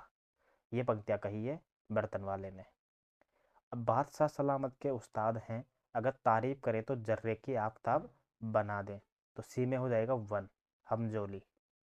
ठीक है। और अगर दिमाग जैसे आसमान पर सूरज, मेरी हैसियत जैसे जमीन, ये हो जाएगा ककड़ी वाला। ठीक है, ज़्यादा खास क्वेश्चन नहीं है, अगर ऐसे क्वेश्चन गलत भी होते हैं तो कोई बड़ी बात नहीं है। आचार्य मम्मट के द्वारा निम्नलिखित वाक्य में किस प्रयोजन की ओर संकेत नहीं किया गया है? देखो, काव्य प्रयोजन में 6 प्रयोजन बताए हैं। काव्यम यशस्य अर्थ कृत्य व्यवहार विदे शिवेतर सते सद्य पर निवृत्ते कांता सम्यत उपदेश युजे। अर्थात काव्यम यशस्य अर्थ कृत्य, कि काव्य से एक तो यश की प्राप्ति होती है, यशस्य अर्थ कृत्य। दूसरा है अर्थ की प्राप्ति होती, पैसे की प्राप्ति होती, धन की प्राप्ति होती है। तीसरा है व्यवहार विधेय, अर्थात लोक व्यवहार का ज्ञान, लोक व्यवहार का ज्ञान की प्राप्ति होती है हमको। चौथा है शिवेतर सत्य, अनिष्ट का नाश, काव्य के लिखने से अनिष्ट का नाश होता है। पांचवा हो जाएगा सद्य पर निवृत्ते, अर्थात किसी को हम क्या करते हैं, तुरंत ही खुश कर सकते हैं उससे। सद्य पर निवृत्ते यानी कि तुरंत आनंद देने वाला, ठीक है ना, तुरंत आनंद प्रदान करने वाला हो गया। और छठा हो जाएगा कांता सम्मित उपदेश, ऐसा लगता है जब किसी को सुनाते हैं ना, जैसे कि अपनी प्रेमिका को, ऐसा लग रहा है कि प्रेमिका से कुछ सुन रहे हैं या प्रेमिका को कुछ सुना रहे हैं, ऐसा लगता है इसमें से, है ना। तो 6 इसके काव्य प्रयोजन बताए हैं यहाँ पे, लेकिन लोक उपदेश यहाँ पर काव्य प्रयोजन नहीं बताया है मम्मट ने। काव्य प्रकाश मम्मट का बहुत महत्वपूर्ण ग्रंथ है, 1000 बार पूछा गया है, आगे भी पूछा जाएगा। लोकोपदेश जो है वो काव्य प्रयोजन नहीं बताया है। अनिष्ट नाश बताया है, सद्य आनंद बताया है, व्यवहार ज्ञान भी बताया है, ये रहा लोक व्यवहार का ज्ञान। ठीक है ना। सद्य आनंद ये रहा, तुरंत आनंद आनंद प्रदान करने वाली। लोक उपदेश काव्य प्रयोजन नहीं है।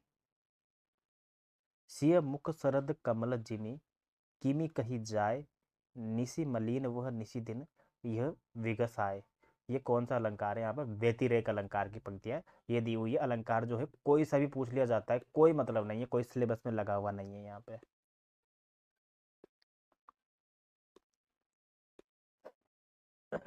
जन्म बताना है यहाँ पे, किसका जन्म कब हुआ है। मैत्रेयी गुप्त का जन्म होता है 1886 में, जबकि 1884 में जन्म होता है शुक्ल जी का। 1864 में जन्म होता है अपने महावीर प्रसाद द्विवेदी जी का। ठीक है। सुमित्रा नंदन पंत का जन्म होता है 1900 में, इसीलिए सुमित्रा नंदन पंत ने एक पुस्तक लिखी थी, 60 वर्ष एक रेखांकन। 60 वर्ष, तो 60 वर्ष एक रेखांकन, ये आत्मकथा है 1960 में लिखी हुई, खुद सुमित्रा नंदन पंत के द्वारा। महादेवी वर्मा सबसे 1907 में, राम नरेश त्रिपाठी 1889 में।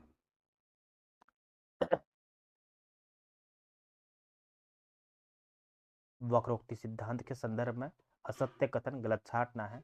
वक्रोक्ति सिद्धांत कुंतक का सिद्धांत। ठीक है।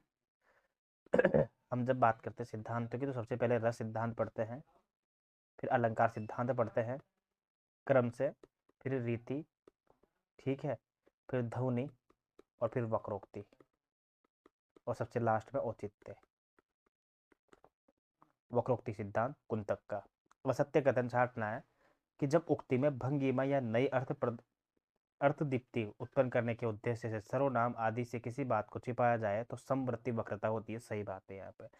समवृत्ति का अर्थ ही होता है भावों का गोपन करना, ये याद रखना आप, इसलिए ए सही है यहाँ पर, कि जब उक्ति में भंगिमा या नई अर्थ दीप्ति उत्पन्न करके उद्देश्य से सर्वनाम आदि से किसी बात को छिपाया जाए तो वहां पे समवृत्ति वक्रता होती है। सही कथन है ये तो। असत्य छाटना है कि क्रिया के विशिष्ट प्रयोगों से चमत्कार की सृष्टि हो तो वहां लिंग वैचित्र्य वक्रता होती है।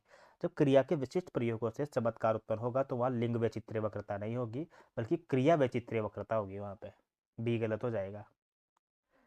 समास तद्धित कृदंत आदि के प्रयोगों से चमत्कार की सृष्टि हो, वहां पे वृत्ति वक्रता होती है। ये सही कथन है बिल्कुल। और डी वाला है कि जहां बहुवचन के स्थान पर एक वचन तथा एक वचन के स्थान पर बहुवचन का प्रयोग हो वहां पुरुष वक्रता नहीं, गलत है, वहां पे वचन वक्रता होती है, इसलिए डी गलत है। तो बी और डी गलत है। यहाँ पर धातु पद के प्रयोग से वैचित्र्य की सृष्टि होने पर उपग्रह वक्रता होती है, ये भी सही है, ठीक है ना। उपग्रह वक्रता होती है, एक उपचार वक्रता भी होती है। उपचार वक्रता, उपचार वक्रता कहाँ होती है? जब मूर्त का अमूर्त चित्रण किया जाए और अमूर्त का मूर्त चित्रण किया जाए, वहां पर होती है उपचार वक्रता। बी और डी गलत है इसमें, इसलिए असत्य कथन हो जाएंगे। वक्रोक्ति के टोटल 6 भेद होते हैं, ये मैं बता चुका हूँ पहले भी आपको। वर्ण वक्रता, ठीक है, पद पूर्वार्ध वक्रता, पद परार्ध वक्रता, ठीक है, वाक्य वक्रता, जिसका दूसरा नाम वस्तु वक्रता भी है, फिर प्रकरण वक्रता और सबसे लास्ट है प्रबंध वक्रता। ये 6 भेद हो जाएंगे वक्रता के।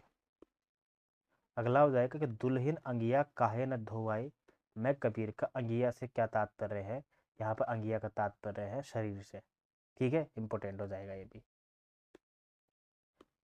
कुछ लेखक है, उनकी रचना दी हुई है, मिलान करना है। भारतेंदु हरिश्चंद्र की हो जाएगी वर्षा विनोद, ठीक है। बद्री नारायण चौधरी प्रेमगन की हो जाएगी जीर्ण जनपद, ठीक है, बद्री नारायण चौधरी प्रेमगन की। प्रताप नारायण मिश्र की प्रेम पुष्पावली और जगमोहन की हो जाएगी प्रेम संपत्ति लता, जगमोहन की, ठीक है। आसान प्रश्न है, कर लेंगे आप। अगला प्रश्न देखो, इसका अध्ययन हिंदी कवि साहित्य की जानकारी के लिए कितना आवश्यक है? यह इसी से अनुमान किया जा सकता है कि इसी के ढांचे पर 34 वर्ष पीछे गोस्वामी तुलसीदास जी ने अपने लोक प्रसिद्ध ग्रंथ रामचरितमानस की रचना की है। यह आचार्य रामचंद्र शुक्ल के द्वारा किस रचनाकार के संदर्भ में कहा है? शुक्ल जी के सबसे प्रिय कवि है हिंदी साहित्य के इतिहास में, हमने पढ़े थे तुलसीदास। दूसरे नंबर पे है जायसी, तीसरे नंबर पे है सूरदास, और कबीर को तो स्थान ही नहीं देते हैं वो। तो इसका अध्ययन हिंदी साहित्य की जानकारी के लिए कितना आवश्यक है? ये इसी से अनुमान किया जा सकता है कि इसी के ढांचे पर 34 वर्ष पीछे, अर्थात जायसी से जो कड़वकबद्धता है ना, वो तुलसीदास जी ने उधार ली है। तो तुलसीदास जी के संदर्भ में कही गई थी ये पंक्तियां, क्योंकि जायसी ने भी क्या किया था, पहले एक दोहा रख दिया या चौपाई रख दी, ठीक है, एक चौपाई, 2 3 4 5 6 7, 7 अर्धालियों के बाद एक दोहा लिख दिया। और सेम सेम प्रोसेस जो है वो तुलसीदास जी ने भी अपने रामचरितमानस में कॉपी कर लिया। ये एक बड़े महान लेखक की विशेषता होती है ये, ठीक है। जायसी के संदर्भ में ये पंक्तियां कही है, किसने कही है? ये शुक्ल जी ने। नागमती वियोग खंड में पीयू वियोग जैसे बावुर जीवू, बावुर मतलब बावला हो गया हूं मैं पिया के वियोग में। बावुर का अर्थ क्या है? बावला होना। पीयू वियोग अस बावुर जीव, नागमती खुद कहती है ये, ठीक है ना। पद्मावत की पंक्तियां हैं। कौशिका घटवार कहानी के आधार पर ध्वनि और वस्तु का कौन सा युग्म सही है? छचिर छचिर यानी कि मथानी, मथानी का जो जब हम मथते हैं उसमें कुछ, तो छिचिर छिचिर नाम से आवाज उसमें आती है, ठीक है ना। कौन सा युग्म सही है? ठीक है। निम्नलिखित से मीरा की काव्य पंक्तियों के संदर्भ में कौन सा कथन असत्य है? गलत कथन छांटना है यहाँ पे। एक बार मैं इसका उत्तर चेक कर लेता हूँ, रुको एक सेकेंड। 70 63 इसका उत्तर क्या है एक बार, ठीक है ना, वेरीफाई कर लेते हैं इसको एक बार।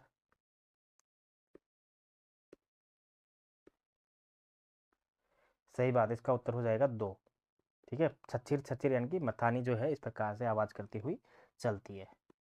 मीरा की काव्य पंक्तियों में कौन कौन सी असत्य है? थे तो पलक उघाड़ो दीनानाथ, मैं हाजिर नाजिर कब की खड़ी। थे तो यानी कि ये जो थे जो शब्द है ना, ये राजस्थान में आता है ये।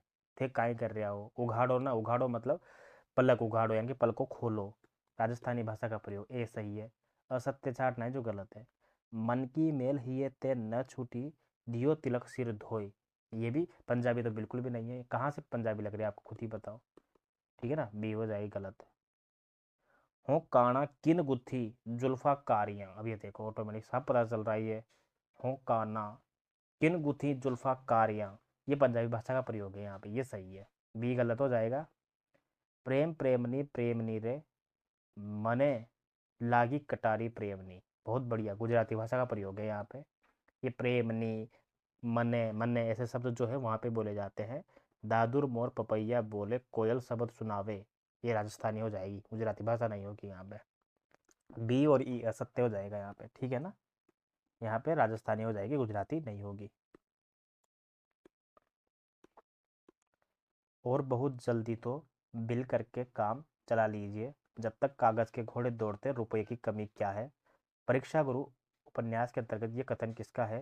ये लाला ब्रजकिशोर का है। ये परीक्षा गुरु 1882 में लिखा गया अंग्रेजी ढंग का पहला उपन्यास, ठीक है, लाला श्रीनिवास दास का लिखा गया उपन्यास है ये, इसमें लाला ब्रजकिशोर के द्वारा यह कथन कहा गया है।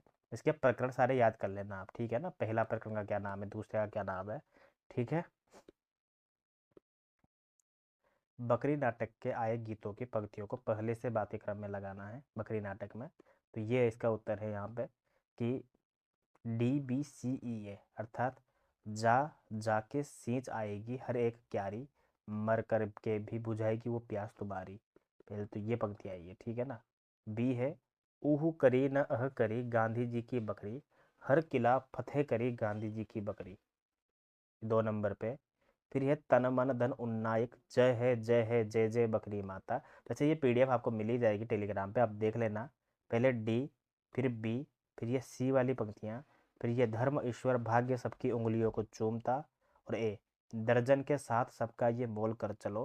क्योंकि ऐसे क्वेश्चन जो है मैं इनको सही नहीं होते तो मैं इनको कोई दिक्कत नहीं मानते, बहुत बेकार क्वालिटी के प्रश्न हैं। क्योंकि कोई बंदा 14-15 नाटक दे रखे हैं, इतने उपन्यास दे रखे हैं, इतने निबंध दे रखे हैं, एक साथ इनको पढ़ेगा भी सही तो भी पता थोड़ी चलेगा कि पहली बार जब मैंने उपन्यास पढ़ा था उनमें कौन से क्रम में कौन सी चीज़ पढ़ी थी।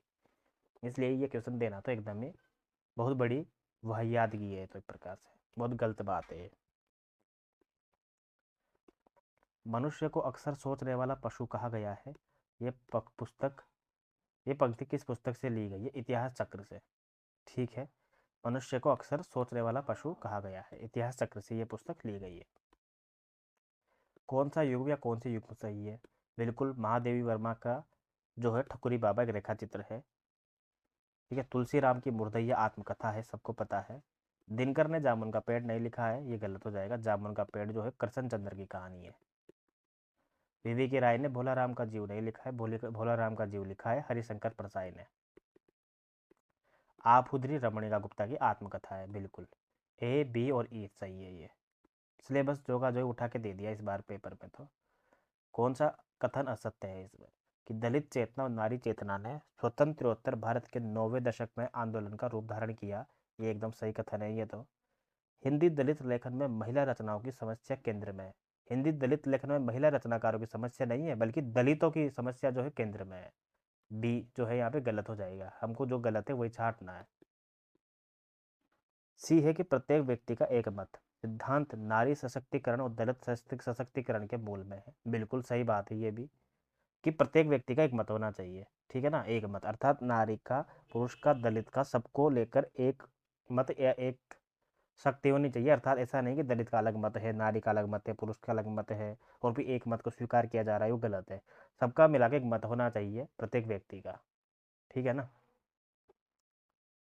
स्वाधीन भारत में शिक्षा के प्रचार प्रसार में नारी चेतना को आंदोलन बनाने में अपनी उल्लेखनीय भूमिका अदा की है, ये भी सही कथन है।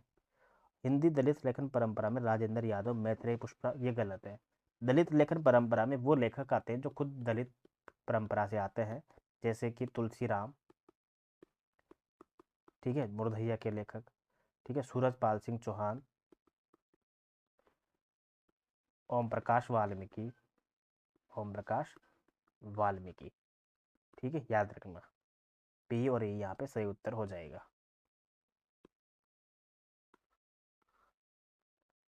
लखनऊ की कब्र उपन्यास के लेखक कौन है? पंडित किशोरीलाल गोस्वामी।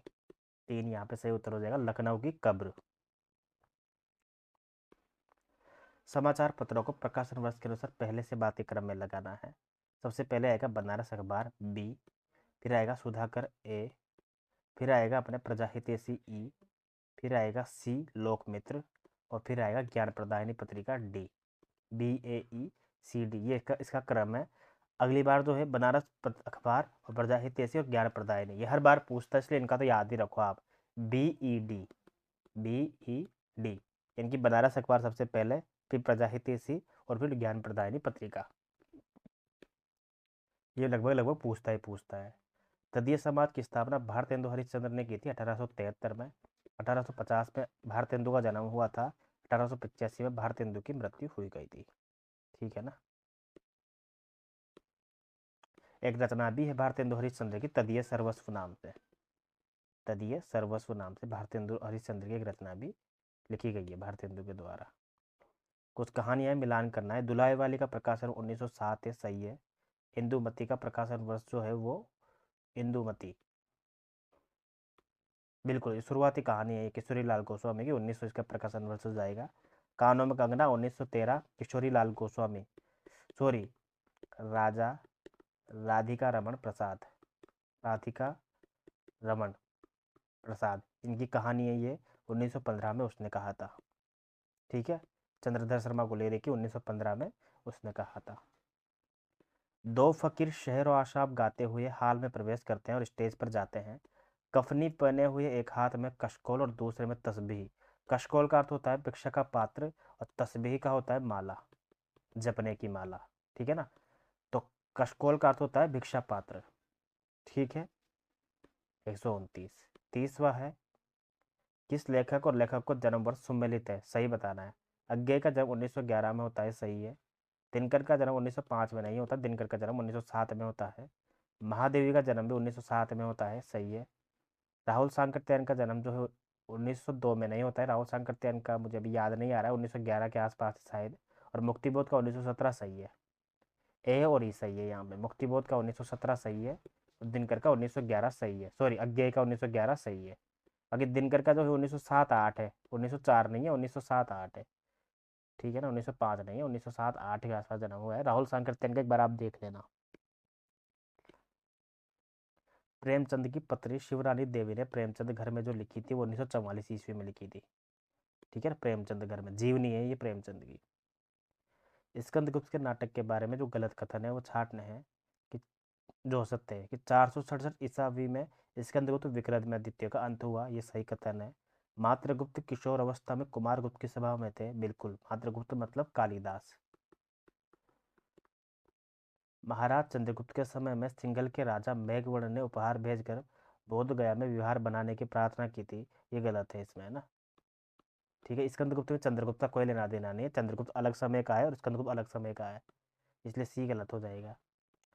दिगनाग का गुरु वसुबंधु अयोध्या के विक्रमादित्य का सुहृदय था, ये भी सही है। और कालिदास स्कंदगुप्त विक्रमादित्य के सहचर थे, ये भी सही है। ठीक है, कालिदास जो पात्र है मात्रगुप्त नाम से आता है, वो स्कंदगुप्त स्कंदगुप्त नाटक में आता है। ठीक है ना, याद रखना, चंद्रगुप्त का स्कंदगुप्त नाटक से कोई लेना देना नहीं है। 133वां प्रश्न देखो आप, मैं तो चाहता हूँ सबको अपने अपने अधिकार सौंप कर अपने अधिकारों को शून्य में बदल दूँ, ये कथन जो है किस नाटक से लिया गया है। मैं तो चाहता हूँ सबको अपने अपने अधिकार सौंप कर, 1981 में नाटक की बात कर रहा है ये, 1981 में, 1979 में लिखा गया जो उपन्यास है उसका नाटकीय रूपांतरण किया गया है। ठीक है, मन्नू भंडारी का है ये, राजनीतिक उपन्यास है ये, मतलब राजनीतिक नाटक हो गया ये, जिसका नाटक में रूपांतरण किया गया है। महाभोज की पंक्तियाँ हैं ये। राजभाषा संबंधित कौन कौन से कथन असत्य हैं। राजभाषा के संदर्भ में 343 से लेकर 351 तक विभिन्न प्रकार के अनुच्छेद जो है संविधान में बताए गए हैं। 343 में है कि 343 के अनुसार संघ की राजभाषा हिंदी और देवनागरी लिपि में लिखित हिंदी है, सही बात है, बिल्कुल ये सही कथन है 343 वाला। 350 में भाषागत अल्पसंख्यकों को अधिकारों को सुरक्षित रखा गया है, ये भी सही कथन है। 348 के अनुसार जब तक कि संसद विधि के द्वारा अन्य उपबंध न करे तब तक न्यायालयों में सभी कार्य द्विभाषी होंगी। असत्य कथन छाटना है ना इसमें। 70-33 इसका आंसर मैं एक बार चेक करता हूँ, इसका आंसर हो जाएगा एक, 70-33 का है ना, यानी कि इसका आंसर क्या हो जाएगा, एक, एक मतलब सी और डी। ठीक है, यानी कि गलत कथन हो जाएगा राजभाषा संबंधित व्यवस्था के संदर्भ में। 348 में जो है संसद विधि द्वारा अन्य उपबंध न करे तब तक न्यायालयों में सभी कार्यभाष्य द्विभाषी होंगे, ये गलत है। ठीक है, यहाँ पे संसद में, इसमें संसद विधि वाली जो बात है ये इसमें नहीं कही गई है, यहाँ पर केवल और केवल न्यायालय वाली बात कही गई है यहाँ पर। ठीक है ना, 348 में। और 345 में कहा गया है कि राज्य विधानमंडल द्वारा एक या अधिक प्रादेशिक भाषाओं द्वारा हिंदी तथा सरकारी प्रयोजन को स्वीकार कर सकेगा, ये गलत है। 345 में ये कहा गया है कि हर 10 साल के बाद जो है वो राजभाषा आयोग की स्थापना करनी पड़ेगी, इसलिए डी गलत हो जाएगा, सी और डी गलत है यहाँ पे। 351 के अनुसार प्रचार प्रसार होना चाहिए कि हिंदी भाषा के विकास के लिए हिंदी में अन्य भारतीय भाषाओं के शब्दों को जोड़ा जाए। ठीक है ना, तो वैसे 351 में यार प्रचार प्रसार दिया हुआ है, और ये भी दिया हुआ हो सकता है, देखना पड़ेगा एक बार चेक करके। बाकी इसका आंसर, ऑफिशियल आंसर की में सी और डी माना गया है फिलहाल। ये मान करके चलो आप। और ये मान के चलो कि 343 में तो राजभाषा हिंदी और देवनागरी लिपि है, 345 में, ठीक है ना, और 351 में है प्रचार प्रसार। 351 में हिंदी भाषा का प्रचार प्रसार है, ठीक है ना। बाकी अपन देखते हैं फिर। कृपा कांड के रचयिता कौन है? घनानंद। कृपा कांड जो रचना है, कभी हो सकता है दान घटा भी पूछ ले, कभी पूछ ले दान घटा किसकी रचना है, तो बता दे कि दान घटा जो रचना है वो है घनानंद की।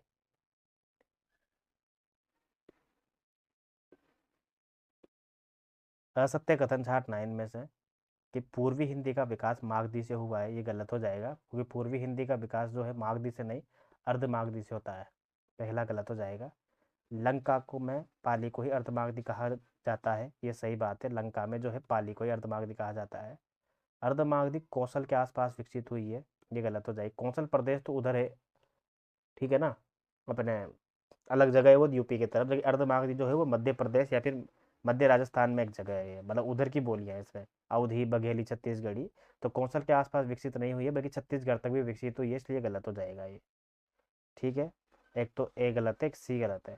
राजस्थानी भाषा का विकास शौरसेनी अपभ्रंश से हुआ है, बिल्कुल सही कथन है।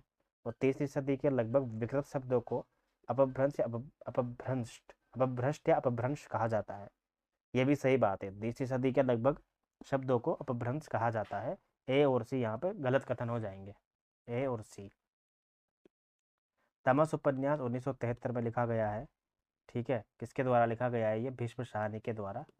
5 दिन की कथा का वर्णन है। 1975-76 में इसको साहित्य अकादमी पुरस्कार भी मिला है। पहले से बाद के क्रम में इसमें आई हुई घटनाओं को लगाना है। इसका सही उत्तर हो जाएगा CPAED। आप खुद देख लेना यार इसको, बिल्कुल ये वाहियात प्रश्न है, मैं ऐसे प्रश्नों में बिल्कुल भी हाथ नहीं लगाना चाहता हूँ। ये आपको देख लेना, ठीक है। PDF आपको टेलीग्राम चैनल पर मिल जाएगी, लिंक जो है डिस्क्रिप्शन में आपको मिल जाएगा, KEH_ हिंदी के नाम से, ठीक है। ऐसे वाहियात प्रश्न है, ऐसे प्रश्नों को मैं नहीं छेड़ना चाहता। 138वां प्रश्न है कि गद्य की भाषा पर द्विवेदी जी के सुप्रभाव का स्मरण जब तक भाषा के लिए शुद्धता आवश्यक समझी जाएगी तब तक बना रहेगा। मैंने जब आपको शुक्ल जी पढ़ाए थे तब ये पंक्तियां पढ़ाई भी थी और वेरी वेरी इंपॉर्टेंट भी लगवाई थी। आचार्य रामचंद्र शुक्ल जी की पंक्तियां आई है, महावी प्रसाद द्विवेदी के लिए लिखी गई पंक्तियां आई है शुक्ल जी की। जयशंकर प्रसाद के काव्य ग्रंथों को प्रकाशन वर्ष के अनुसार जमाना है, पहले से बात के अनुसार। आंसू का प्रकाशन वर्ष हो जाएगा 1925, लहर का हो जाएगा 1933, झरना का 1918 हो जाएगा, चित्राधार उससे पहले है 1918 या 1916 के आसपास, और महाराणा का महत्व 1910, 11, 12 के आसपास की रचना, 1914 मान सकते हैं अपन इसको। तो ये आप क्रम याद रखो, शुरुआती रचना है महाराणा का महत्व 1914 मान लो आप इसको, ठीक है। तो अब आप क्रम अपने हिसाब से सेट कर लेना, 1925, 33, 18, 16, 14। कौन सा युग्म सही सुमेलित है? प्रेमचंद घर में, ये आत्मकथा नहीं है, जीवनी है ये, तो पहला तो गलत है। एक कहानी ये भी है, जीवनी नहीं है, आत्मकथा है, तो बी भी गलत है। भोलाराम का जीव बिल्कुल व्यंग्य है। माटी की मूर्ति संस्मरण है, ठीक है। और अरे यावत रहेगा याद, ये कविता नहीं है, ये अपने अरे यायावर रहेगा याद, यात्रा वृतांत है ये, अज्ञेय का। सी और डी सही है यहाँ पे, केवल सी और डी, ठीक है। 140 में सी और डी सही हो जाएगा। 141वां प्रश्न देखिए। अब 141 से लेकर 150 तक जो प्रश्न है वो गद्यांश के प्रश्न हैं। मैंने इसमें आंसर टिक किया हुआ है, आप खुद जाके वहाँ पर जब PDF देखोगे तो आपको पता चल जाएगा, अगर आपको ज़रूरत है तो। ये हमने 27 अगस्त को जो दूसरी शिफ्ट का पेपर हुआ था, इसका सॉल्यूशन भी देख लिया है। पहली शिफ्ट का भी हमने पूरा कर लिया है, ठीक है। अब हम तीसरी शिफ्ट में जो एक पेपर हुआ था, ये स्पेशली ये 4 सितंबर को हुआ था ये पेपर, ठीक है ना। 4 सितंबर को पेपर हुआ था स्पेशली ये, क्योंकि एक सेंटर जो था उसमें पेपर को कैंसिल करना पड़ गया था किसी कारणवश, तो इसके लिए स्पेशली अलग से हुआ था ये। तो देखो पहला क्वेश्चन उसमें वही आ गया जो उसमें आखिरी था, दूसरी शिफ्ट में जो आखिरी क्वेश्चन था, इसी से मिलता जुलता पहला क्वेश्चन आ गया ये, ठीक है ना। तो इस पेपर को भी अपन करेंगे अलग से ही, स्पेशल वाले को। तो इस वीडियो में इतना काफ़ी है। वीडियो अच्छा लगा हो कमेंट जरूर कर देना यार, शेयर कर दिया करो। कोई भी डाउट हो तो कमेंट जरूर करना। मिलते हैं अगले वीडियो में, धन्यवाद।